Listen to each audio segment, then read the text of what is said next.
నమస్తే, welcome to ప్రజా voice. Telangana రాష్ట్ర వ్యాప్తంగా వివిధ జిల్లాల నుంచి వచ్చినటువంటి వార్తా కథనాలని చూసుకునేటువంటి ప్రయత్నం చేద్దాం మన ప్రజా వాయిస్ పేపర్లో. దయచేసి ఈ ప్రజా వాయిస్ వీక్షిస్తున్నటువంటి ప్రేక్షక దేవుళ్ళు ప్రజా వాయిస్ ఛానల్ని లైక్ చేయండి, షేర్ చేయండి, సబ్స్క్రైబ్ చేయండి. ఇక ప్రజా వాయిస్ పేపర్కి వెళ్ళే కంటే ముందు మన ప్రజా వాయిస్ అందరి ఆత్మీయుడు, ప్రజా వాయిస్ ఛానల్ నుంచి వెన్నంటూ ముందుకు నడుపుతున్నటువంటి మా అన్న వెంకటన్న గారిది ఈరోజు పుట్టినరోజు. అన్న గురించి రెండే ముచ్చట్లు చెప్పుకోవచ్చు. ఎప్పుడు కూడా మనిషి నవ్వుకుంటుంటాడు, ఎప్పుడు కూడా తమ్ముడు అన్న అని చెప్పేసి కూడా పలకరిస్తూ ఉంటాడు. ఎప్పుడు కూడా ఆయన కోపపడడు. ఎప్పుడు కూడా ఏమైనా కోపం వచ్చే విషయం ఉంటే కూడా ఇది కాదు తమ్మి, ఇది ఇట్లా మాకు సంబంధించినట్టు వరకు ఎన్నో సలహాలు సూచనలు చేస్తూ ఉంటాడు. కాబట్టి ఈ విధంగా మనం పబ్లిక్ లోకి వెళ్ళాలి, ఈ విధంగా మనం ప్రజలతో మమేకం కావాలి, ఈ విధంగా మనం నడుచుకుంటే ప్రజలు ఆదరిస్తూ ఉన్నారంటూ ఏదేమైనా మాకు చెప్తా ఉంటాడు. ఏదేమైనా అన్న ఎప్పటికీ కూడా సుఖ సంతోషాలతో ఉండాలి. నేను అమ్మవారు తులజా భవాని మాతని నేను ఎక్కువ నమ్ముకుంటా ఉంటా. అమ్మవారు తులజా భవాని మాత ఆశీస్సులు అన్న పైన కూడా ఎప్పుడు ఉండాలి, ఆ కుటుంబ సభ్యుల పైన ఉండాలని చెప్పేసి కూడా మనస్ఫూర్తిగా కోరుకుంటూ ప్రజా వాయిస్ ఛానల్ తరపున, నా తరపున, శేఖరన్న తరపున, సాయన్న తరపున, శ్యామన్న తరపున, అందరి తరపున, ప్రజా వాయిస్ రిపోర్టర్స్ తరపున కూడా అన్న ఎక్కువగా స్క్రీన్ ముందు కనిపించాడు, కానీ వెనకాల ఉండి నడపడంలో అన్నది కీలక పాత్ర. తెర ముందు కనిపించకున్నా కూడా తెర వెనక ఉండి మమ్మల్ని ఎంతగానో ప్రోత్సహిస్తాడు. కాబట్టి అన్నకు మా అందరి తరపున హృదయపూర్వక జన్మదిన శుభాకాంక్షలు అన్న. ఎస్, వీలైతే మన లైవ్ ఇప్పుడే మా డిస్ట్రిక్ట్ ఎడిషన్ లోనే అన్నకు సన్మానించి పుట్టినరోజు వేడుకలు చేసేటువంటి ప్రయత్నం అయితే చేద్దాం. ఒకవేళ వస్తే షాలో కూడా రెడీ ఉన్నది. సో ఇక డిస్ట్రిక్ట్ వార్తలకు సంబంధించి చూసుకున్నట్లయితే ఇక బీఆర్ఎస్ నా దారిలోకి రావాల్సిందే, బీసీ రిజర్వేషన్లపై ఆర్డినెన్స్ సరైనదే, అన్నీ తెలిసే బీఆర్ఎస్ వ్యతిరేకిస్తున్నది. ఇక నిపుణులతో చర్చించాక నేను మద్దతు ఇచ్చా, మల్లన్న వ్యాఖ్యలపై సంధించకపోవడం దారుణం, దీన్ని ఆ పార్టీ నేతల విజ్ఞతకి వదిలేస్తున్నా అని చెప్పేసి ఇక బనకచర్లను అప్పనంగా చంద్రబాబు చేతిలో పెట్టారు. రేవంత్ రెడ్డి వెంటనే రాజీనామా చేయాలని ఎమ్మెల్సీ కల్వకుంట్ల కవిత మాట్లాడుతూ ఉన్నారు. ఇక మరి ఈమె ఏదైతే బీసీలకు సంబంధించిన 42% ఆర్డినెన్స్ తీసుకొచ్చింది గవర్నమెంట్ కరెక్ట్ అని చెప్పేసి చెప్తా ఉన్నదో, మరి దానిని బీఆర్ఎస్ ఎట్లయితే వ్యతిరేకిస్తూ ఉన్నదో, సో త్వరలోనే బీఆర్ఎస్ కూడా నా దారిలోకి వస్తుంది, అదే కరెక్ట్. ఎందుకంటే కేంద్రం దాన్ని ఆమోదించే వరకు చాలా టైం పట్టేటట్టున్నది. ఎందుకంటే వాళ్ళు కులగన్న జనగన్న తీసుకొస్తారు. సో ఆ టైం వరకు అయితే ఎన్నికలు ఆపలేం కాబట్టి సో ఈ ఆర్డినెన్సే కరెక్ట్ అని చెప్తా ఉన్నారు. ఇక వేములపల్లి ఎంపీడీఓగా దండా జితేందర్ రెడ్డి, వేములపల్లిలో పనిచేసిన శారదాదేవి సంగారెడ్డికి బదిలీ అంటే నిన్న బదిలీల పర్వం వేములపల్లిలో కొనసాగింది. అక్కడ ఉన్న వాళ్ళు ఇక్కడ ఉన్న వాళ్ళు అక్కడ బదిలీ అయ్యారు. ఇక ఇద్దరు కానిస్టేబుల్లకు హెడ్ కానిస్టేబుల్గా పదోన్నతి, పోలీస్ శాఖ గౌరవాన్ని పెంచే విధంగా పనిచేయాలి జిల్లా ఎస్పీ శరత్చంద్ర పవార్ చెప్తుంటారు. నిన్న ఇద్దరు కానిస్టేబుల్లకు పదోన్నతి నల్గొండకు సంబంధించినటువంటి వార్త అది. ఇక 125 ఎకరాలకు టోకరా, మృతుడి సంతకం ఫోర్జరీతో నకిలీ వీలునామా, దత్తపుత్రుల మంటూ భూమి కాజేసే యత్నం, దయాదుల ఫిర్యాదులతో అక్రమార్కుల గుట్టురాట్టు, భార్య భర్తల రిమాండ్, పరారిలో 7 ఇది ఎక్కడ చెవులకు సంబంధించిన ఒక వ్యక్తికి 125 ఎకరాల భూమి ఉన్నదట. పాపం ఆయన చనిపోయాడు. ఇక ఆయన కంటే ముందే వాళ్ళ భార్య కూడా చనిపోయింది. వాళ్ళకు పిల్లలు లేకపోవడంతో అదే అలసు చేసుకొని కొంతమంది దుండగులు ఏం చేసిరంటే మమ్మల్ని దత్త తీసుకున్నాడు, ఆయన కొడుకులమంటూ ఏం చేసిరంటే SBIలో ఉన్న 19 లక్షలు ఖాళీ చేసి తర్వాత ఆ 125 ఎకరాలు కూడా మాకే వస్తుందని చెప్పేసి ఫేక్ సర్జరీ అంటే ఫేక్ ఫోర్జరీ సంతకం చేసి ఇగో వాళ్ళు ఇక 125 ఎకరాలు ఆ భూమిని గుంజుకునే ఈ విషయం పైన సంబంధించినటువంటి చేవెళ్ళ ఎస్ఐ గానీ సిఐ అక్కడ ఉన్నటువంటి చేవెళ్ళ పోలీస్ స్టేషన్ సిఐ గారు కూడా ఆ సిఐని చూస్తే నాకు మంచిగా ఒక సినిమాలా మన ఇనెవరు రవితేజ కాదు ఏదో సినిమాలు మంచి ఆయన ఎంత క్లాసిక్ కూడా అంటాడంటే ముఖం చూస్తే ఆయన నీట్నెస్, ఆయన డ్రెస్సింగ్ స్టైల్ కానీ ఆయన ఆయన ఇంగ్లీష్లో మాట్లాడుతుంటాడు. ఇంగ్లీష్లో ఎవరు వచ్చినా ఇంగ్లీష్లో మాట్లాడుతుంటాడు. ఇప్పుడు అందరు హీరోలు ఈ పోలీసులుగా చేసేసారు. నేను ఎక్కువ శాతం ఎస్ఐలు సిఏలు ఇట్లా లా బుక్కులు పట్టుకొని చూసుకుంటూ సెక్షన్లు చదువుకుంటూ ఎక్స్ప్లెయిన్ చేసే విధంగా ఎప్పుడు చూడలేదు. కానీ మంచి వ్యక్తి చేవెళ్ళకి సంబంధించినటువంటి వీళ్ళ సంబంధించిన అన్నదమ్ములు ప్రతాప్ రెడ్డి అన్నదమ్ముల పిల్లలు పట్టొట్ల మహేష్ కుమార్ రెడ్డి, రాజేశ్వర్ రెడ్డి వీళ్ళు రిటైర్డ్ ఆర్మీ అంటే వీళ్ళు ఇక లేరు, అసలు పిల్లలు దత్తత తీసుకోలేరు అని చెప్పేసి కోర్టుకి ఎక్కిన తర్వాత వీళ్ళ గుట్టు రట్ అయిపోయింది. దంపతులను అరెస్ట్ చేసి ఇక పరారిలో ఒక 7 ఉన్నారట. రిమాండ్ పంపించారు. మంత్రి నియోజకవర్గ కేంద్రంలో పట్టపగలే మట్టి దందా, రెచ్చిపోతున్న మట్టి మాఫియా. సమాచారం ఇవ్వడంతో స్పందించిన పోలీసులు 4 టిప్పర్లు సీజు. మరి దీని అంటే పట్టపగలే మట్టి దందా మంత్రి నియోజకవర్గం, మంత్రి గారు మీ నియోజకవర్గం లేనట్ట. మరి వీళ్ళు వీళ్ళు పట్టపగలే ఇప్పుడు 4 టిప్పర్లు సీజ్ చేసారు కదా, జస్ట్ అట్లా ఫోన్ చేసినందుకు టిప్పర్లు సీజ్ చేసారు కదా, మళ్ళీ ఈ 2-3 గంటల తర్వాత మళ్ళీ బయటకు పోతాయి. ఇప్పుడు ఏ నియోజకవర్గంలో అయినా ఆ సంబంధించిన ఎమ్మెల్యే కానీ అక్కడ సంబంధించిన ఇప్పుడు ఈ ప్రస్తుతం ఎందుకంటే అధికారంలో కాంగ్రెస్ పార్టీ ఉన్నది కాబట్టి ఇప్పుడు కాంగ్రెస్ కానీ అప్పుడు బీఆర్ఎస్ కానీ ఒకవేళ బీజేపీ అయితే బీజేపీ వాళ్ళు కానీ ఈ ఉసుకల దందా నడుస్తూనే ఉంటుంది, మొరం దందా నడుస్తూనే ఉంటుంది, అక్కడ సంబంధించిన చిన్న చిన్న దందాలన్నీ నడుస్తూనే ఉంటుంది.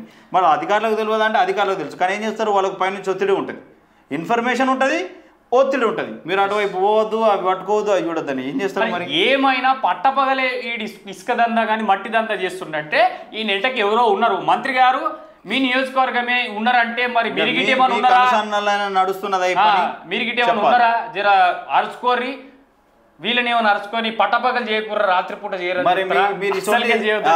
ఇటువంటి దందాలు చేసుకుంటా మీరు స్టేజ్ ఎక్కి మేము మంచి ప్రభుత్వం, మేము ఇట్లా ఎత్తున్నాం అట్లా ఎత్తున్నాం, గొప్ప నాయకులం అని చెప్పుకుంటే మీ పేరే. మంత్రి గారిని మళ్ళీ మనం చేసినాం అంటలేం, మంత్రి గారు మీరే చేసిన అనుసంధానంలో నడుస్తే జాగ్రత్త. ఎందుకంటే మా వాళ్ళు ప్రజలు తక్కువలు కాదు. ఈ పట్టపగలు ఇల్లు చేస్తుంటే ఫోన్ చేసిరంటే ఇక కథ వేరుంటది మా వాళ్ళతోటి, పబ్లిక్ దగ్గర జోలికి రాకూరి. గత కొన్నేళ్లుగా బస్సు సౌకర్యం లేని గ్రామానికి శాశ్వత పరిష్కారం, సమస్యకు శాశ్వత పరిష్కారం అందించిన ఎమ్మెల్యే రాజేష్ రెడ్డి గారు నిన్న తెలకపాలెం మండల కేంద్రంలో ఆయన చాలా రోజుల నుంచి బస్సు లేక తిప్పలు పడుతున్నారంటే ఆ గ్రామానికి బస్సు లేదంటే ఎంత దారుణం అది. పాపం ఎంతకైనా మంచి బస్సు సౌకర్యం కలిగించిండు, మంచి విషయం, గొప్ప విషయం ఇది. వాళ్ళకైతే మీరు చేసినట్టే, వాళ్ళు కూడా రుణం తీసుకుంటాడు మళ్ళీసారి మీకు ఓటేసి. అంతే ఇక చేయాల్సిందే. మావోయిస్టు దంపతులు సంజీవ్ దీనా లొంగుబాటు, గద్దర్ సమకాలికుడు సంజీవ్ 45 ఏళ్లుగా అజ్ఞాతంలోని సంజీవ్, దీనాది 33 సంవత్సరాల అజ్ఞాతం, మిగతా నక్సలైట్లు లొంగిపోతే ఆదుకుంటామని సిపి సుధీర్ బాబు చెప్తా ఉన్నారు. ఇక ఇప్పుడు వాళ్ళ మనుగడ చాలా కష్టమైపోయింది ఇప్పుడు, ఎందుకంటే వాళ్ళు ఏదైతే అబుజ్మార్లో ఉన్నారో, నేషనల్ పార్క్ అడవుల్లో ఉన్నారో, వాళ్ళను బలగాలు మొత్తం చుట్టుముట్టిపోయినాయి. ఇప్పుడు వీళ్ళేమంటున్నారు, మా డిమాండ్లు ఏందో మేము శాంతి చర్చలకు వస్తే మేము చెప్తాం, వాటిని పరిష్కరించండి వీరు చెప్తా ఉన్నా కేంద్రం వినలేని పరిస్థితిలో ఉన్నది. మరి అటు మన శత్రుదేశమైన శత్రువులతోని శాంతి చర్చలకు పాల్గొన్న మన దేశం, మరి మన దేశ బిడ్డలైనా మరి ఆదివాసుల్లో ఈ మావోయిస్టులు అందులో ఎక్కువ ఉంటారు కాబట్టి మరి వీళ్ళని ఎందుకు శాంతి చర్చలకు పిలుస్తలేదు? వాళ్ళు ఏం చెప్తా ఉన్నారు, మీరే లొంగిపోండి లేదంటే మీరే కథం అవుతారని చెప్పేసి చెప్తా ఉన్నారు. సో ఆ నేపథ్యంలో నిన్న లొంగిపోరు అంటే జనజీవన స్రవంతిలో కలిసిపోయారంటే వీళ్ళ మీద దాదాపు 20 లక్షల రిమాండ్ ఉన్నదట.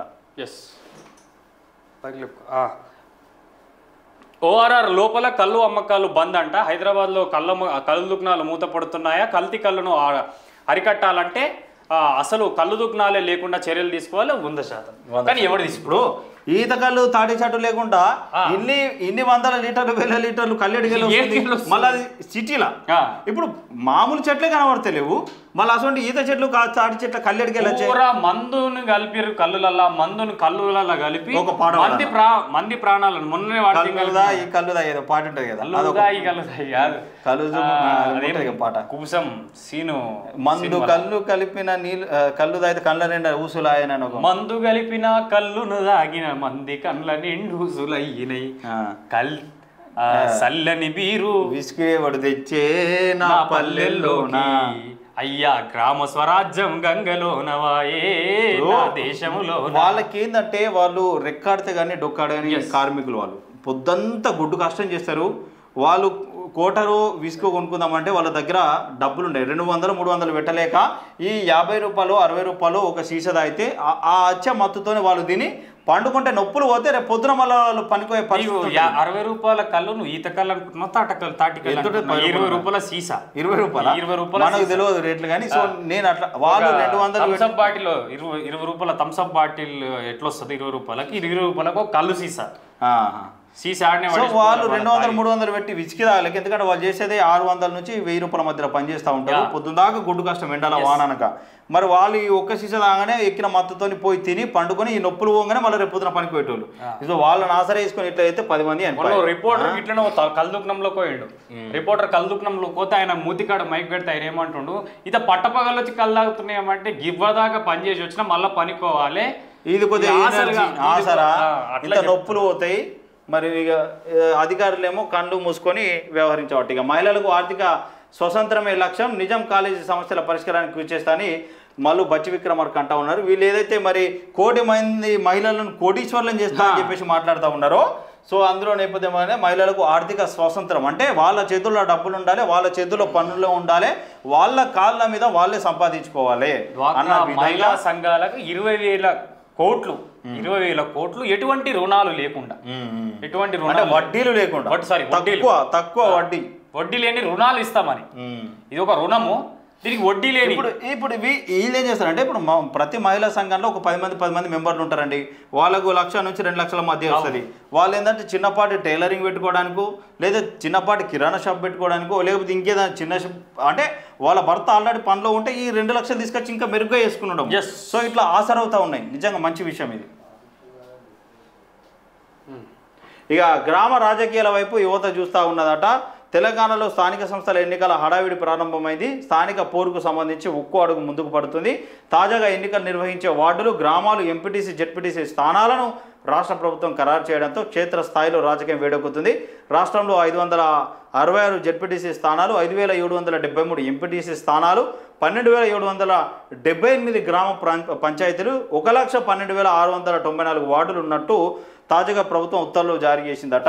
ఇక మరి ఎందుకంటే హైకోర్టు ఇచ్చిన ఆర్డర్ ప్రకారం అంటే సెప్టెంబర్ 30 లోపు ఈ వార్డుల విభజన జరిగి స్థానిక అంటే వాళ్ళు అధికారికంగా సర్పంచ్లుగా, జడ్పీటీసీలుగా ఉండాలి. ఎందుకంటే ఇప్పటికే లేట్ అయిపోయింది. గ్రామాల్లో వ్యవస్థ నడుస్తూ ఉన్న తరుణంలో మీరు ఎన్నికలు పెట్టాలని చెప్పేసి హైకోర్టు చెప్తా ఉంటే ఇప్పుడు ఎన్నికల నగరం మోగబోతా ఉన్నది రాష్ట్ర వ్యాప్తంగా. కానీ ఈ రాజకీయాల్లో యువత మాత్రం ముందుకు రావాలి అంటే యువత ఎక్కువగా ఆసక్తి చూపుతా ఉన్నారండి. ఎందుకంటే గతంలో చాలామంది తెలిసి తెలియకనో ఈ రాజకీయాలకు దూరంగా ఉంటే ఎందుకు వాళ్ళతో వచ్చిన గొడవ, ఎందుకు అందరికీ కంటు కావాలని కొంతమంది యువత వెనుకం చేసి ముఖ్యంగా కానీ ఇప్పుడు తగ్గే పరిస్థితిలో లేరు యువత.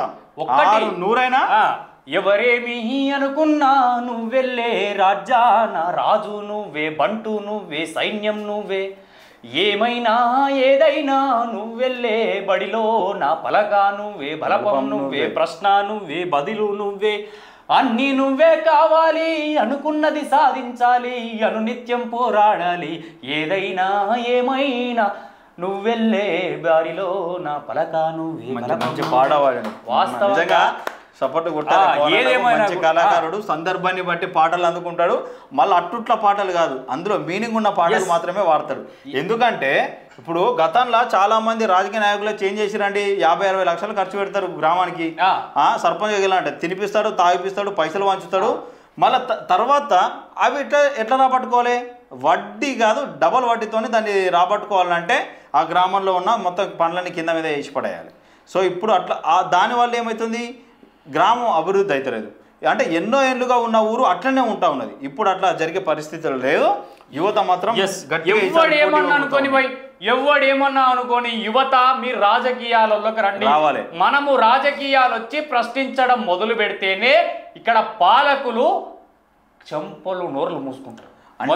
మన ఊరును మనమే అభివృద్ధి చేసుకోవాలి. అంటే మళ్ళీ వీళ్ళకున్న ఒక మైనస్ ఏంటంటే వీళ్ళ దగ్గర పైసలు ఉండేవి, పని చేయాలన్న సిద్ధాంతం ఉంటుంది, ఆశ ఉంటుంది, లక్ష్యం ఉంటుంది, కానీ వీళ్ళకు ప్రజల మద్దతు ఉంటుంది. అది ఒకటే దౌర్భాగ్యం అయిపోయింది పాపం. కనీసం పైసలు లేనోడు వార్డు మెంబర్ గా కూడా వార్డు మెంబర్ 1,00,000 రూపాయలు 2 లక్షలు ఖర్చు పెట్టుకోవాలి. ఆ పరిస్థితులు చేయాలి. ఇక ఒక సర్పంచ్ అంటే ఎంత పెట్టాలి? దాదాపు 30 లక్షల నుంచి 50 లక్షలు ఖర్చు పెట్టాలి. 30 లక్షలు ఇంకా అవుతుంది, అందుకే పోతుంది దానికి పైసలు. అనుకుంటున్నావు ఎమ్మెల్యే కూడా ఖర్చు పెట్టాడు. స్థానిక సంస్థలలో కౌన్సిలర్లు కానీ, ఎంపీటీసీలు, జెడ్పీటీసీలు, సర్పంచులు అంత పెట్టాలి. ఎమ్మెల్యే సగం పైసలు పార్టీ పెడితే సగం పైసలు ఇది పెడతారు. మేము మా ఛానల్ ద్వారా మేము ఒకటే విజ్ఞప్తి చేస్తా ఉన్నాం, ఎవరైతే రాజకీయాలకు రావాలనుకుంటున్నారో కొద్దిగా ముందు వెనక ఆలోచించుకుంటారండి. ఆశించి అడుగులు వేరు. ఎందుకంటే రాజకీయాల్లోకి వచ్చిన తర్వాత మీకు నిధులు రాకపోతే మీ పరిస్థితి ఏంది, మీరు ఖర్చు పెట్టుకున్న తర్వాత మీ పరిస్థితి ఏంది, ఒకవేళ అప్పులు తెచ్చుకుంటే మరి ఎట్లా తీర్చాలి ఏంది అనేది. ఎందుకంటే గతంలో చాలామంది సర్పంచులు పనులు చేయించి ప్రభుత్వం చెప్పిన అట్టు పనులు చేయించి నిధులు రాక వాళ్ళు తెచ్చుకున్న పైసలు రాక చాలామంది ఆత్మహత్యలు చేసుకున్నారు. పొద్దున్న లేస్తే అప్పులొద్దులు వచ్చి ఇంటికాడ పడుతూ ఉన్నారు. కొంతమందికి పొలాలు ఉన్నాళ్ళు పైసలు ఉన్నారు ఎట్లా మేనేజ్ చేసుకుంటారు. కానీ ఒక ఎస్సీ ఎస్టీ బీసీ మైనారిటీ చిన్న అంటే వాళ్ళ తినడానికి కూడా ఇబ్బంది పడే కుటుంబాల నుంచి వచ్చిన సర్పంచ్ అయిన వాళ్ళు మరి అంత పెద్ద మొత్తాన్ని 20-30 లక్షలు ఏడుకెళ్ళి కట్టాలి. వాళ్ళు నీకు సో ఆలోచన చేయాలి. ధూప నైవేద్యాలు ఎరికేనా? ధూప నైవేద్యాలు అంటే ఎరికేనా? సాయన ధూప నైవేద్యాలు అంటే ఎరికేనా? వాళ్ళు అన్ని ధూప విధంగా అన్ని చూసుకోవాలి. నైవేద్యాలు వాళ్ళకి ఇప్పుడు ఈ నెల రోజుల పాటు ఎంపీటీసీలు జెడ్పీటీసీలు వీళ్ళు అందరూ ఎవరైతే పోటీ చేయాలనుకుంటారో ఆశావాహులు భాషలు అందరూ కూడా మనం ఇంట్లోనేమో మంచి నీళ్ళు తాగుతాం, తెల్లగుంటాయి, అవి ఎర్ర నీళ్ళు ఉంటాయి. ఇక ఎర్ర నీళ్ళు తాపాలి, బీర్లు బిర్యానీలు కుల్లం ఆటలను కొయ్యాలి, ఆటను కొయ్యాలి, డీజేలు పెట్ట పోరలో బ్యాచ్ 10 మంది మీరు బీర్ సీజన్ పొర్ర తాళ్ళ కింద కూర్చొని పొర్రి G20 జవాన్ అయిపోయింది. కానీ మంచి ఆర్టికల్ అందించిన రమణ గోడ్సేల రాజకీయ విశ్లేషకులట. యువత మాత్రం ఖచ్చితంగా పోటీ చేయాలి. ఈసారి గట్టి పోటీ తప్పదా అని చెప్పేసి కూడా ఇంకోటి పెట్టింది. 100% ఈసారి అన్ని పార్టీకి సంబంధించి ముఖ్యంగా భారతీయ జనతా పార్టీ ఇక బారాస అయితే తీవ్రంగా కష్టపడతా ఉంది. ముఖ్యంగా అన్నిటికన్నా ఎక్కువ జగదీష్ రెడ్డి గారు ఆయన ప్రెస్ మీట్లు పెట్టి మరీ చెప్తా ఉన్నాడు, మీరు స్థానిక సంస్థలలో గట్టిగా పోటీ ఇవ్వాలి, మనం పోటీ ఇవ్వాలి జగదీష్ రెడ్డి గారు చెప్తారు. వాళ్ళకు మీరే పైసలు ఇచ్చి గెలిపించుకోరు, పోటీ చేయాలని చెప్పుడు కాదు. ఏ నియోజకవర్గానికి సంబంధించిన ఎమ్మెల్యేలు ఉన్నారో మా ఊళ్ళో గెలవాలని అంటే మీరే పైసలు ఇచ్చి మీరే ఆడ ప్రచారం చేసి మీరే మీ అభ్యర్థిని గెలిపించుకోవాలి. సవితమ్మ గారు ఆషాఢ బోనాలల్లో ఆమె అంటే ఆయా గ్రామాలల్లో బోనాల పండుగ చేసుకొనికే ప్రభుత్వం నుంచి నిధులు వస్తాయి కదా, ఆ చెక్కులు పంపిణీ చేసి ఆషాఢ బోనాల పండుగ వాల్ పోస్టర్ విడుదల. బోనాల పండుగ మన సంప్రదాయం కాబట్టి కాంగ్రెస్ నేతలు వాల్ పోస్టర్ విడుదల చేశారు. ఇక నిబంధనలకు విరుద్ధంగా ఫీజు వసూలు చేస్తున్న ఎస్పీఆర్ స్కూల్ పాఠశాలపై వెంటనే చర్యలు తీసుకోవాలని విద్యార్థి సంఘాలు డిమాండ్ చేసినట్టు. అడ్మిషన్ పేరుతో ఎస్పీఆర్ స్కూల్ యాజమాన్యం వసూలు చేస్తున్న ఫీజులను వెనక్కి ఇవ్వాలని పాఠశాలలో ప్లగార్డులు అంటించి విద్యార్థి సంఘాలు నిరసన చేశాయట. అన్ని స్కూళ్ళలో ఇదే జరుగుతూ ఉన్నాయి. మరి పై అధికారులకు తెలియదా, ప్రభుత్వానికి తెలియదా అంటే తెలుసు, కానీ వాళ్ళు ఎందుకు సపోర్ట్ చేస్తారు? మూసుకపోయినాయి కళ్ళు. వాళ్ళకు ఎలక్షన్ టైంలో ఫండ్స్ కావాలి. వాళ్ళు ఏమంటారు అంటే వింటుర్రు, బ్లైండ్ ఐస్ తోటి వింటున్నారు. అక్కడ ఏమవుతుందో చూస్తలేరు, చూస్తే చెప్పడానికి వస్తుంది. వింటురు కాబట్టి వినడం ఎట్లా? కొన్ని నీకు ఇప్పుడు నువ్వు ఇంత పేపర్ చదివినావా, ఓ వార్త గుర్తుంటుందా, ప్రతి అక్షరం గుర్తుంటుందా, అట్లా గాలికి వెళ్ళిపోతున్నాయి అంతే వాళ్ళంతే. వాస్తవంగా ఎక్కడ డిఓలు సరిగ్గా లేరు, డిఓలు ఎక్కడ సరిగ్గా లేరు. విద్యా రేటు తెలంగాణది ఎంతున్నది భారతదేశం నుంచి చూసుకుందాం, మనది అట్టడుగున కింద ఉన్నది. ఇప్పుడు ఈ ప్రభుత్వాలు కూడా మా విద్య మీద ఎంత ఖర్చు పెడుతున్నది, వైద్యం మీద ఎంత ఖర్చు పెడుతున్నది. సామాన్య ప్రజలకు కావాల్సింది ఏంటంటే ఈ ఉచిత బస్ అంటే ఇప్పుడు నీకు అవసరం ఉంటే జర్నీ చేస్తావు, లేకపోతే లేదు. కానీ ప్రతి ఒక్కరికి ఉచిత వైద్యం కావాలి, ఉచిత విద్య కావాలి. దాని మీద ప్రభుత్వం ఖర్చు పెడుతున్నదా? ఆల్ ఇండియా లెవెల్లో తీసుకుంటే తెలంగాణ లిస్ట్ ఉందా? తెలంగాణ లెవెల్లో తీసుకుంటే ముఖ్యమంత్రి జిల్లా, ముఖ్యమంత్రి ఇలాకా లాస్ట్ వికారాబాద్ జిల్లా విద్యల. ఇది ఏం దారుణం అంటే మరి ఏమని చెప్తారు మీరు ప్రెస్ మీట్లలో ఎవరైనా అడిగిన ప్రశ్నలకు? వికారాబాద్ నిజంగా అభివృద్ధి కావాలి విద్యా వ్యవస్థలు అంటే ఫస్ట్ డివిజన్ తీసి పడేసారు అడిగి.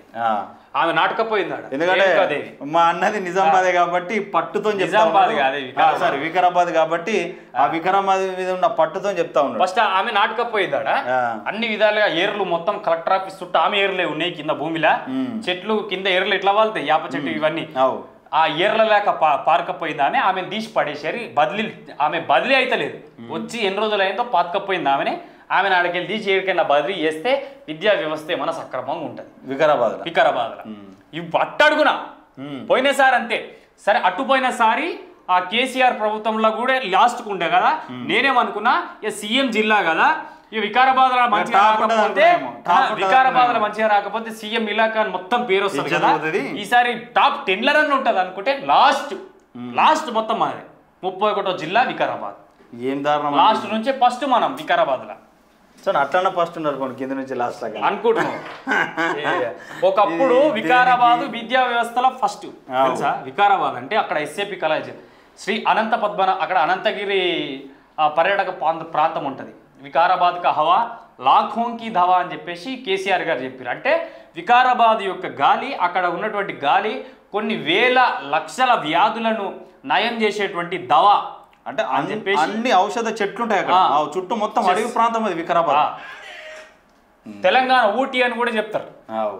దాని Anantha Padmanabha arts and science college అని ఒక కాలేజ్ ఎక్కడి నుంచో వస్తుండే ఆ కాలేజ్ చదువుకోవడానికి. కానీ ఇప్పుడు ఏ పరిస్థితులు ఉన్నది ఆ వికారాబాద్ విద్య అంటేనే వికారాబాద్ అనేటువంటి స్థితిలోకి వెళ్ళి ఇక్కడ వాడి ఒక కొటేషన్ ఉండే అప్పట్లో. నాట్లు వేసుకునేందుకు రైతన్నలు సిద్ధంగా ఉన్నారు అంటే అంతటా సిద్ధంగా ఉన్నారు. ఆల్రెడీ కొందరు ఏసిరు కూడా ఏసిరు ఆడే నీళ్లు విడుదల చేస్తలేరు.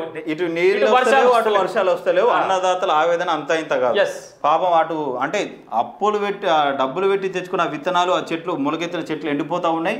మరి ఏం చేస్తారు? సాగర్ ఎడమ కాలువ ఆయకట్టును విడుదల చేయాలని చెప్పేసి సిపిఎం రాష్ట్ర కార్యదర్శి నీళ్లుంటే కూడా విడుదల చేయాలి కదా. వీళ్ళు కూడా ఎట్లుంటది అంటే పరిస్థితులు చేస్తలేరన్న దానికి కూడా రాజకీయ దారుణంగా అయిపోయింది మొత్తం. చంద్రబాబు నాయుడు జర నయముండే ఈ లెక్కపడుతూ ఆంధ్రాల నీళ్ళ విషయంలో ప్రతి విద్యార్థి కాలేజీ క్రమం తప్పకుండా హాజరు కావాలి. సుదీర్ఘ అనుభవం ఉన్న లెక్చరర్స్ అందుబాటులో ఉన్నారు. ఈ నెల చివరి వరకు అడ్మిషన్ల సంఖ్య పెరిగేందుకు కృషి చేయాలి. గౌట్ జూనియర్ కాలేజీలో board JAC Bhim Singh DIEO Dasru Nayak చెప్తా ఉన్నారు. ప్రతి ఒక్క విద్యార్థులు ఖచ్చితంగా హాజరు కావాలని. సూక్ష్మ సేద్యం పరికరాలను పంపిణీ, రైతులు స్ప్రింక్లర్లను సద్వినియోగం చేసుకోవాలని చెప్పేసి ఆర్థికంగా ఎదగాలని. హోంగార్డులకు ఉత్కృష్ట సేవా పథకాలు అందజేసిరాట. ఆయన ఎటు ఓడే చదువు వార్తలు ముఖ్యంగా మన రిపోర్టర్లు ఎదురు చూస్తారు. ఇక నిద్రమత్తులో కంప్యూటర్ ఆపరేటర్లు తహసీల్దార్ కార్యాలయంలో కుప్పలు తిప్పలుగా దరఖాస్తులు చూసి చూడనట్లుగా వ్యవహరిస్తున్న అధికారులు.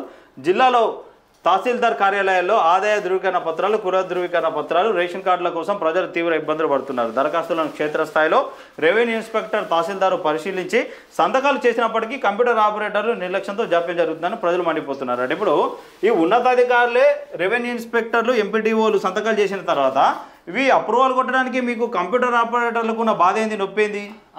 అంటే మీకేమన్నా ముడతలేవని కొడతలేరా, లేకపోతే మీ చుట్టూ తిరగాలనా, లేకపోతే మీరు ఆడిందే ఆటనా పాడిందే పాటనా మీ ఆఫీసులలో? పెద్ద ఉన్నతాధికారులే వాళ్ళు సంతకాలు పెట్టించిన తర్వాత మీరు అప్లై కొట్టడానికి, అప్రూవల్ కొట్టడానికి మీకు వచ్చిన బాధ ఏంది? కంప్యూటర్లా ఉంది. ఎట్లా పోషించాలి? జీతాలు సరిగ్గా పడతలేవు, ఎట్లా పోషించాలి చెప్పు? జీతాలు సరిగ్గా పడతలేవు, ఎట్లా పోషించాలి? తక్కిడల సరిసమానం జోక్తనే. ఇప్పుడు ఎన్నికలు కూడా వచ్చే టైం అయితే ఉన్నది. ఎన్నికలు కూడా వచ్చిన తర్వాత మళ్ళీ ఇవన్నీ పనులాగిపోతాయి. నువ్వు ఇప్పుడు నా పిల్లలు ఇప్పుడు ముఖ్యంగా 10వ తరగతి పిల్లలు కానీ 7వ తరగతి నుంచి ఈ కేజీబీవీ గురుకుల పాఠశాలలో చేరేందుకు వాళ్ళకు ఇన్కమ్ సర్టిఫికేట్ కావాలి.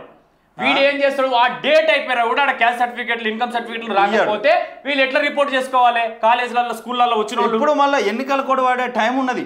అంటే ఈ సెప్టెంబర్ లోపు ఎన్నికలు నిర్వహించాలి, వాటిలో విభజన జరగాలి, సర్పంచులు రావాలని చెప్పేసి హైకోర్టు ఉత్తర్వులు ఉన్న టైంలో వీళ్ళ పనులన్నీ కూడా అక్కడ ఉంటాయి. వీళ్ళ కుప్పలు తెప్పలుగా దరఖాస్తులు ఇప్పటికీ ఉంటే ఈ 3 నెలల పాటు ఇంకా కుప్పలు తెప్పలు అయితే ఇన్ని అవుతాయి. ఒకవేళ ఎవరైతే ఈ ఆపరేటర్లు నిర్లక్ష్యం చేస్తా ఉన్నారో వాళ్ళని అక్కడ నుంచి వెంటనే తీసేసి ఎవరైతే అనుభవం ఉన్న వాళ్ళను పెట్టుకొని వీళ్ళతో పొద్దున్న రాత్రి పనులు చేయించుకోవాలి. ఇప్పుడు కోర్టు ఇది స్టే వచ్చిన తర్వాత, ఎన్నికల కోడ్ వచ్చిన తర్వాత పాపం వేరే స్కూళ్ళకి వెళ్ళే వాళ్ళు, కాలేజీకి వెళ్ళే వాళ్ళు, వాళ్ళ పరిస్థితి ఏంది, వాళ్ళ ఇబ్బందులు ఏంది? ఇప్పుడు రేషన్ కార్డుల టైం కూడా అయిపోయేందుకు దగ్గరకు వస్తూ ఉన్నది. మీకు ఒకవేళ పని చేయడం చేత కాకపోతే మీరు పక్కకు తప్పుకుంటే చాలా మంది ఊరి మీద పనిచేసే వాళ్ళు చాలా మంది ఉంటారు. ఈరోజు ప్రభుత్వం నిజాయితీగా పనిచేసే వాళ్ళకి ఎవడు పనులు ఇస్తలేడు. ఈడ అక్రమంగా పనిచేసే వాడు కూడా నిజాయితీగా పనిచేసేద్దామని వస్తాడు. వీడి స్థాయికి జీతాలు ఇయ్యరు. పైగా ఇప్పుడు వీళ్ళ దాంట్లోకి వెళ్ళి ఎంఆర్ఓల కమిషన్లు ఉంటాయి. కానీ బయట వీళ్ళు బదనం అయ్యేది ఆపరేటర్లు బదనం కావాలి, వాడు చేయాలని ఉంటది కానీ వాడు చేయడు. ప్రతి దాని మీద ఎంఆర్ఓ కమిషన్ ఉంటది. వీడు 10 తీసుకుంటే వానికి 5 ఇవ్వాలి. ఒకవేళ మీకు ఒక్కోళ్ళతోనే ఇబ్బంది అవుతుందంటే ఇంకొక వ్యక్తిని పెట్టుకోండి. లేదు మీరు ఆడ గ్రామంలో ఉన్న ఆ ప్రజలకు ఎప్పుడు మాకు ఒక్కలతో అయితే అంటే గ్రామాల వాళ్ళు చందాలు వేసుకొని మీకు జీతాలు ఇస్తారు. దౌర్భాగ్యం కలిపింది. జనగామ జిల్లాకు సంబంధించి వార్త చూసుకునేటువంటి ప్రయత్నం చేద్దాం. ఒకటి, కంటికి రెప్పలా కాపాడాల్సిన కన్న తండ్రి కాల ఎముడయ్యాడు. దేవరుప్పుల మండలం కోలుకొండ గ్రామంలో మైనర్ బాలికను ఆమె కన్న తండ్రి లైంగికంగా వేధించాడు. ఈ విషయం ఆ బాలిక తల్లికి చెప్పినప్పటికీ ఆ తల్లి స్పందించగా నిర్లక్ష్యం చేసింది. మరోసారి వేధించడంతో బాలిక తన పెద్దమ్మకు జరిగిన విషయం తెలిపింది. దీంతో ఆమె సహకారంతో బాలిక స్థానిక పోలీస్ స్టేషన్లో ఫిర్యాదు చేసింది. బాలిక తండ్రిపై ఫోక్సో కేసు నమోదు చేసి దర్యాప్తు చేస్తున్నట్లు దేవరుప్పుల మండల ఎస్ఐ ఊరా సృజన్ కుమార్ తెలిపారు. కాగా ఆ బాలికను బాలల సంరక్షణ అధికారులకు అప్పగించినట్లు ఎస్ఐ తెలిపారట. వీడియో చూసుకున్నటువంటి ప్రయత్నం. ఇంటి దగ్గర కూతురికి తండ్రి నుంచే రక్షణ లేకపోయినాక బయట సమాజంలో ఎక్కడ రక్షణ ఉంటుందండి? నువ్వు కన్నా నీ కూతుర్ని నువ్వే రక్షించకుండా నువ్వే ఆమె మీద లైంగికంగా వేధించిన తర్వాత నీ కూతురికి బయట ఎక్కడ రక్షణ జరుగుతుంది? నువ్వేం సభ్య సమాజానికి ఏం మెసేజ్ ఇద్దాం అనుకుంటున్నావు? నిన్ను దేంతోని పోల్చాలే? నిన్ను పందులతో కుక్కలతో పోల్చినా తప్పలేదు. నేను నీ అంత నీచమైన తండ్రి ఈ దేశంలో లింకిరా దొరకడు. తండ్రి అంటే ఏందిరా బాయ్? తండ్రి అంటే ఏంది? పీకనికి కంటవరా బాయ్ పిల్లల్ని? అంతగానం కామం ఉంటే పోయేనని ఉండాలి. బయట మస్తున్నాయి, ఇప్పుడు లీగల్ కూడా అయినాయి కొన్ని. అట్లా చేయాలి. బయట సిగ్గు శరం లేదరా? మనిషికి పుట్టినవా మాన మృగానికి పుట్టినవారా బాయ్? కన్న బిడ్డని లైంగికంగా వేధిస్తూ ఈరోజు తల్లి కూడా పట్టించుకోకపోతే పెద్దమ్మకు చెప్పిందట. ఈ తల్లి ఎటువంటి తల్లి? అర్థం కాని తల్లి. మరి నానా నాతో ఇట్లా చేస్తుండు అమ్మ అని చెప్పేసి నీ సొంత కూతురే తండ్రి గురించి చెప్పిన తర్వాత నువ్వు నిలదీయాలి, అడగాలి, అవసరమైతే పనిష్మెంట్ ఇవ్వాలి. కానీ నువ్వు పట్టించుకోకపోయిన తర్వాత ఆ తల్లి పెద్దమ్మకి చెప్పిన తర్వాత ఇక పెద్దమ్మన్న పట్టించుకోవడంతో ఈ వెలుగు బయటకు వచ్చింది. తండ్రి విలువలు తెలుసుకోవాలనుకుంటే నీ కన్న తండ్రిని అడిగి తండ్రి విలువలు తెలుసుకో. తండ్రి విలువలే తెలియదు. చాలా మంది పేరెంట్స్ లేక నానా ఇబ్బందులు పడతా ఉన్నారు, పిల్లలు లేక తల్లిదండ్రులు ఇబ్బంది పడతా ఉన్నారు. అట్లా ఉన్నారు, ఇట్లా ఉన్నారు సమాజంలో. నీయసంటి వాళ్ళు ఉండే బదులు ఏదన్నా గుట్టకో చెట్టుకో ఉరిపెట్టుకొని వచ్చింది నయం. ఈ సభ్య సమాజానికి ఏం మెసేజ్ ఇస్తున్నట్రా? సమాజం ఏం నేర్చుకోవాలి ఈ వార్తను చూసి? చూపెట్టాలంటే కూడా నాకు అది అనిపించింది. ఆ పెద్దమ్మ ఎవరో మంచిగా స్పందించి పోలీసుల ముందుకు తీసుకెళ్తే ఇప్పుడు వాడి మీద ఫోక్సో కేసు అయింది, వాడు జైలు ఉన్నాడు. ఒక ఆమె కూడా స్పందించకపోతే ఆ పిల్ల భవిష్యత్తు ఏం కావాలి? అంతే. ఆ బాలిక పరిస్థితి ఏం కావాలి? ఇక నీతోనే కావాలి ఆమె. ఎట్లా అనిపించింది? అమ్మ మానవ సమాజాలు ఏమైతున్నాయి అర్థం కాకుంటున్నది. పవన్, విలువలు లేకుండా పోయినాయి. అసలు సమాజంలో మానవ విలువలు లేకుండా అయిపోయింది. తండ్రికి ఒక కూతురికి తండ్రి రక్షణ ఇచ్చకపోడు పక్కకి పెడితే వాడే లైంగికంగా వేధించాడు ఇంట్లో. ఇక మరి ఎవరిని నమ్మాలి? ఏ సమాజం ఎట్లా పోతా ఉన్నది? ఇక ఎన్ని కూడా చూడాలో. ఇక ఆడపిల్ల పరిస్థితి మొత్తం అధ్వానంగా మారిపోతా ఉంది. ఈ ఫోక్సో కేసు కూడా ఏర్పడేటట్టు లేదు ఇలా దుర్మార్గులకు. ఆ ఫోక్సో కాదు, నడ్డి రోడ్ల ఉరి తీయాలి. దేవురుప్లా గడ్డలా ఏ ఊరు? కలకోటనో ఏదో ఉన్నది. కలకోటనా? కోలుకొండ పైన ఈ కోల్కొండ దేవురుప్ల మండలం కోల్కొండ గ్రామం నడ్డి చౌరస్తల వీని ఉరి తీస్తే కానీ. మీరు ఎవరైతే ప్రజా సంఘాలు ఉన్నారో, ఉమెన్స్ అంటే మహిళా సంఘాలు ఉన్నాయో, ఈ బాలులకు సంబంధించిన ఏవైతే సంఘాలు ఉన్నాయో మీరందరూ వీని ఉరి తీయాలని డిమాండ్ చేయాలి ఖచ్చితంగా. ఇసొంటోడు భూమి మీద ఉండదు వీడు, దరిద్రుడు. ఇప్పుడు ఏం చేస్తాడు? రిమాండ్ పోతాడు 40 రోజులలో మళ్ళీ వస్తాడు. కేసు ఇప్పుడే కాదు, దాని మీద కాదు. మన చట్టాలలో ఇప్పుడు ఇయ్యాల రిజిస్టర్ అయిన కేసులు ఇయ్యాల పరిష్కారం దొరుకుతాయంటే కాదు, ఇయ్యాలనే శిక్షలు పడతాయనంటే అట్లా కాదు. ఇయ్యాల జరిగితే అది ఎన్నేళ్ళకో ఇక అది వాడు డబ్బు లేకుంటే మంచి పట్టుబద మంచి లాయర్ని పెట్టుకుంటే ఇంకో 15 రోజులలోనే రిమాండ్ నుంచి బయట. ఎక్కువ శాతం పోక్సో కేసులలో మినిమం 40 రోజులు ఉంటుంది. 14 రోజులు రిమాండ్ చేసుకుంటే 1 నెల 2 నెలల పాటు గడుపుతాడు కాలం. ఫస్ట్ కేసులో పాపం ఆమె ఎంత ఇబ్బంది పడ్డదు కదా బాలిక. చెప్పాలన్నా అద్దా, బయటకు ఓలనా అద్దా, నా తండ్రికి ఉంటాడు అని సమాజంలో చెప్పాలన్నా అద్దా అని చెప్పేసి పాపం ఆ బిడ్డ ఎంత ఇబ్బంది పడ్డదు. పైన దుర్మార్గమైనటువంటి ఘటన. పైన చదువులేనట్టేనా నువ్వు? రాష్ట్ర వ్యాప్తంగా గ్యాస్ సిలిండర్ల సరఫరాను నిలిపివేస్తాం. నకిరే కంటి శ్రీనివాస్ గౌడ్ కార్మికులపై వేధింపులు మానుకోవాలి. రోజు రోజుకు పెరుగుతున్న గ్యాస్ ఏజెన్సీల వేధింపులు 904/2015 మెమోను రద్దు చేయాలని చెప్పేసి వీళ్ళందరూ నిజంగానే కార్మికులందరూ సమ్మె చేసుకొని గ్యాస్ నిల్వలు అనేది అంటే ఈ సరఫరా అనేది బంద్ చేస్తే ఆ ప్రభావం ఎవరి మీద పడుతుంది? ప్రజల మీద పడుతుంది. ఇప్పుడు ఏమన్నా కట్టెలు కొట్టుకుని వంట చేసుకునే పరిస్థితులు ఉన్నాయా ఎక్కడన్నా? నా గతంలో అంటే అడవికి వెళ్ళి కట్టెలు తెచ్చుకున్నారు, వంటలు చేసుకున్నారు. ఇప్పుడు ఏ ఇంటికన్నా కట్టెల పోయి కనబడతా ఉన్నదా? మరి వాళ్ళని ఎందుకు వేధిస్తూ ఉన్నారు? డెలివరీ బాయ్స్ చెప్తారు మేము డెలివరీలు చేయమని. మొత్తం దేశం అంగడంగడ అయిపోతుంది. ఇక డెలివరీ ఇప్పుడు కుకింగ్ గ్యాస్ కాకపోతే హోటళ్ళు ఎక్కువ ఇబ్బంది పడతాయి. వాళ్ళు రోజుకు 2 సిలిండర్లు కావాలి. ఇండ్లలోనేమో 2 నెలలకు సిలిండర్ అయితే హోటళ్ళలో రోజుకో సిలిండర్ కావాలి. ఇప్పుడు చాలా మందికి ఇబ్బందులు పడతా ఉంటారు. ఇక ఈ గ్యాస్ వాస్తవంగా స్థానిక ఎన్నికల్లో యూత్ కాంగ్రెస్ నాయకులు వేలవాలి. ప్రతి గ్రామంలో యూత్ కాంగ్రెస్ అభివృద్ధి చెందాలి. యూత్ కాంగ్రెస్ షాబాద్ మండల ప్రెసిడెంట్ మీరు ఫస్ట్ ఆ యూత్ కాంగ్రెస్ వాళ్ళకి టికెట్లు లేరు. 2,500 కోసం వెయిటింగ్ అట. మహాలక్ష్మి అమలుపై మహిళల ఆశలు, స్కీమ్ ప్రారంభం కోసం ఆసక్తిగా ఎదురుచూపులు, పథకం అమలుకు లెక్కలు తీస్తున్న అధికారులట. ఏమి ఇచ్చినట్టున్నారండి ఇది? 6 గ్యారెంటీలో ప్రధాన గ్యారెంటీ ఇది ఒకటి, మహిళలకు 2,500 ఇస్తా అని చెప్పేసి. ఇయర్ కష్టం, అది కష్టం. అది మనకు తెలిసి అది రావడం అనేది కష్టమే. ఇక నకిలీ ఈ చాలాన్ వెబ్సైట్తో జాగ్రత్త. హైదరాబాద్ వాస్తవంగా ఈ నకిలీ ఈ చాలాన్లో నకిలీ పోలీస్ శాఖకు సంబంధించి కొన్ని నకిలీ మెసేజ్లు ఏపీకే ఫైల్స్ వస్తున్నాయి. దాంతో జాగ్రత్త అని చెప్పేసి సైబర్ క్రైమ్ పోలీస్ శాఖ సభ్యులు చెప్తా ఉన్నారు. ఏసీబీకి చిక్కిన పంచాయతీరాజ్ ఇంజనీరింగ్ నుంచి 50,000 డిమాండ్ లంచం తీసుకుంటూ రెడ్ హ్యాండ్గా దొరికిందట. ఇక వీళ్ళు ఎంత ఉన్నత చదువులు చదివిరు, ఎంత ఉన్నత అంటే పదవిలో ఉన్నారో ఇక వాళ్ళు ఈ లంచానికి తీసుకుంటూ దొరకడం అనేది సిగ్గుచేటు నిజంగా. రైతుల సంక్షేమమే కాంగ్రెస్ ప్రభుత్వ ధ్యేయం. రాష్ట్ర వైద్య ఆరోగ్య శాఖ మంత్రి దామోదర రాజనరసింహ పంటలకు సాగు కోసం సింగూరు ఎడమ కాలువ ద్వారా నీరు విడుదల. పుల్కల్లోని కేజీబీ జూనియర్ కాలేజ్ రెసిడెన్షియల్ పాఠశాలను తనిఖీ చేసిన మంత్రి. ఇక తెలంగాణలో భారీగా తగ్గిన పంట సాగు విస్తీర్ణం. ఇప్పటి వరకు కేవలం 46% భూముల్లోనే పంట సాగు చేసిన రైతులట. ఈ వార్త దీనకు ఎన్నో వార్తలు వచ్చి మొరబెట్టుకొని మొత్తుకోంగా రైతులకు ఇప్పుడు నీటిని విడుదల చేసిండు మంత్రి దామోదర రాజనరసింహ. ఆయనకు రిపోర్టర్లు అంటే చులకన చాలా, నిజంగా చెప్పాలంటే రాజనరసింహ గారి హెల్త్ మినిస్టర్ ఇప్పుడేనే కాదు, ఆయన మొదటి నుంచి ఇంతే. రిపోర్టర్ల మీద 1% ఉండదు ఆయన లైట్.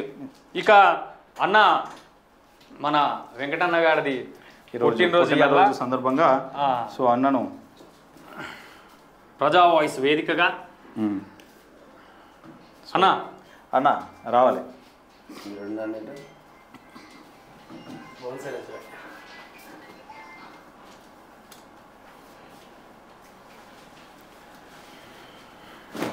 సైనా నువ్వు అట్లరా, మనోడు ఉంటాడు. 15 ఏళ్ళుగా happy returns of the day. చాలా మంది నార్మల్గా మనకి ఏమనిపిస్తుంది అంటే ఏదో మనం ఇబ్బందులలో ఉన్నప్పుడు, సంతోషంలో ఉన్నప్పుడు రారా అంటే ఆ మామ వస్తున్నామమ్మ తాగుదామంటే వస్తాడు. కానీ చాలామంది మనము ఇబ్బందులలో ఉంటే నేనున్నా అని మొట్టమొదటి వరుసలో నిలబడ్డది నాకు మాత్రం వెంకటరెడ్డి. వాస్తవంగా ఇక నేను ఆయనకు ఏ కృతజ్ఞత చెప్పాలో తెలియదు కానీ లైఫ్లో మాత్రం 100% చెప్తా. ఎనీవే అన్న, థ్యాంక్ యూ సో మచ్. నీలాంటి మంచి మనుషులు ఉన్నారు కాబట్టి ఇంకా ప్రజాస్వామ్యం బ్రతుకున్నదేమో అనిపిస్తుంది మాకు పర్సనల్గా. ఎందుకంటే ఆ ఫీల్ ఆటోమేటిక్గా చాలామంది అరే శ్యామ్ నీకు చేస్తాం, నేనున్నా నాకు చాలామంది 100 మంది రాజకీయ నాయకులు తెలుసు. బట్ ఎవడికి కాల్ చేస్తే కూడా అన్నా చేద్దామన్నా అది చేద్దాం అంటారు తప్ప ఎవడు ముందుకు వచ్చి రూపాయి ఇచ్చిన పాపన కూడా పోరు. సరే అది వాళ్ళ ఇష్టం. మనం ఎంతోమందికి హెల్ప్ చేస్తాం, మనకు కూడా హెల్ప్ చేస్తాం కాబట్టి మనకు కూడా వెంకటరెడ్డి అటువంటి మిత్రులు చాలా వరకు మనకు కూడా చాలామంది హెల్ప్ చేస్తూ ఉన్నారు. Anyway once again many more happy returns of the day అన్న. మనసున్న మహారాజు హృదయపూర్వక జన్మదిన శుభాకాంక్షలు అన్న. తెర ముందు ఎప్పటికీ రాకుండా తెర వెనక ఉండి మమ్మల్ని ఎంతగానో ప్రోత్సహిస్తూ సలహా సూచనలు చేస్తూ ఆప్యాయంగా చలో హ్యాపీ బర్త్డే టు యూ.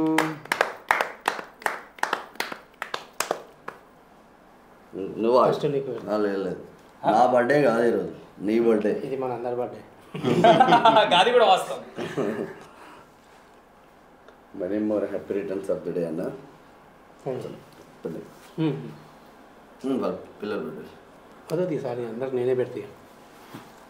అదే ఆయన చెప్పలేడు బర్త్డే అని. ఈ మార్నింగ్ న్యూస్ లోనే కేక్ కట్టేది ఉండే, ఆయన అన్న చెప్పలేడు బర్త్డే అని. Minimum happy returns of the day అన్న. ఇక నేనే కింద డైలీ గుడ్ మార్నింగ్ చెప్పనికే పోతా అన్నకు. పైకి వస్తున్నా అంటే కింద గుడ్ మార్నింగ్ చెప్పొస్తా. ఇంకా చెప్పేటువంటి క్రమంలో కింద వదిలే చెప్తుంది అన్న బర్త్డే ఈరోజు అని. అన్న లేడా? Happy birthday Venkatanna. మీరు ఇలాంటి పుట్టినరోజులు మరెన్నో జరుపుకోవాలని మనస్ఫూర్తిగా మేము కోరుకుంటా ఉన్నాం. సాయి పవన్ పెడతాను. ఎందుకు అయిపోయింది కదా న్యూస్, అయిపోయింది కదా.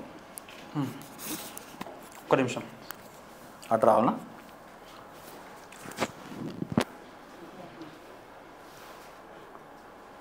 ఏదేమైనా ప్రజా వాయిస్ వీక్షిస్తున్నటువంటి ప్రేక్షకుల తరపున ప్రజా వాయిస్ ఛానల్ తరపున యావత్ తెలంగాణ రాష్ట్ర ప్రజల తరపున అన్న హృదయపూర్వక జన్మదిన శుభాకాంక్షలు అన్న మరోసారి. దయచేసి ప్రజా వాయిస్ ఛానల్ని చూస్తూనే ఉండండి, లైక్ చేయండి, షేర్ చేయండి, సబ్స్క్రైబ్